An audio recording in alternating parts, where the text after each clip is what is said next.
امام خمینی نے ہمیشہ اپنی ذاتی زندگی کو کیمرے کی چکاچوند سے دور رکھا، اور شاید آپ نے اپنی زندگی کے آخری لمحات تک اپنی تدبیر پر عمل کی، یہاں تک کہ جب تک آپ زندہ رہے آپ کے گھر کے افراد بھی کیمرے کے سامنے آنے اور انٹرویو دینے سے گریز کرتے رہے۔ 1979 میں جب امام ایران واپس تشریف لائے تو آپ نے قم المقدس میں اپنی زندگی کی شروعات کا فیصلہ کیا۔ اس شہر میں جہاں اپنی تعلیم کے دوران اور انقلاب کے پہلے اور بعد میں آپ کی زندگی نے ہزاروں قسم کے نشیب و فراز دیکھے تھے، آپ نے اپنی زندگی کے 45 سال قم میں گزارے تھے۔ 1919 میں آپ نے ایک عام طالب علم کی طرح اس شہر کی طرف سفر کیا اور پھر یہیں سکونت اختیار کی، یہیں آپ نے اعلیٰ تعلیم حاصل کی، یہاں تک کہ 1964 میں شاہ ایران محمد رضا شاہ پہلوی کی مخالفت کی وجہ سے آپ کو جلا وطن کر دیا گیا، لیکن آپ 14 سال کی جلا وطنی کی زندگی گزارنے کے بعد بھی ایک بار پھر ایران واپس آ گئے اور اپنے داماد آقا اشراقی کے یہاں سکونت اختیار کی۔ آپ کی صحت خراب ہونے کی وجہ سے آپ کو 1980 میں تہران کے دل کے بڑے اسپتال میں داخل کر دیا گیا، اور ڈاکٹر نے آپ سے صاف صاف کہہ دیا کہ آپ قم کو ہمیشہ ہمیشہ کے لیے خیر آباد کہہ دیں، کیونکہ قم کی گرم اور خشک آب و ہوا آپ کی صحت کے لیے زیادہ نقصان دہ ہے، اور آپ تہران کے شمالی حصے میں سکونت اختیار کریں۔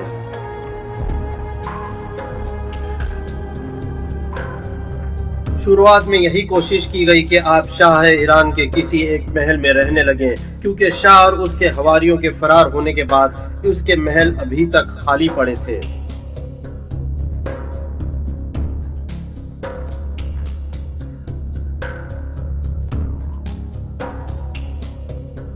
شاہ کے محل اور اس میں پائے جانے والے جاہ و جلالی کے ساز و سامان انسانی سوچ کے باہر تھے۔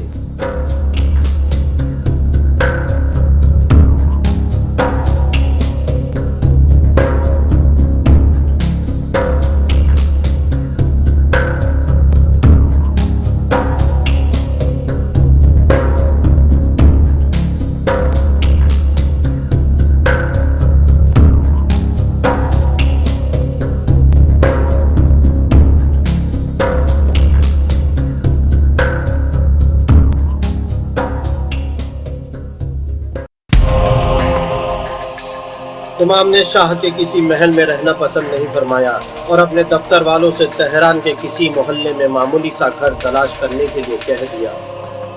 اس درمیان آپ دربند اسٹریٹ کے ایک اپارٹمنٹ میں تقریباً 2 مہینے تک رہتے رہے تاکہ جیسا گھر کی آپ کو تلاش تھی وہ مل جائے۔ کیونکہ مرحوم آقا احمد خمینی کے پہلے ہی سے امام جمارانی کے ساتھ تعلقات تھے اور امام جمارانی جو حاج احمد آغا کے دوست بھی تھے، تجویز پیش کی کہ ہمارا جماران والا گھر حاضر ہے اور میرا اپنا گھر بھی امام کے اختیار میں ہے، لیکن اس وقت تک طے نہیں تھا کہ امام کب تک تہران میں قیام کریں گے۔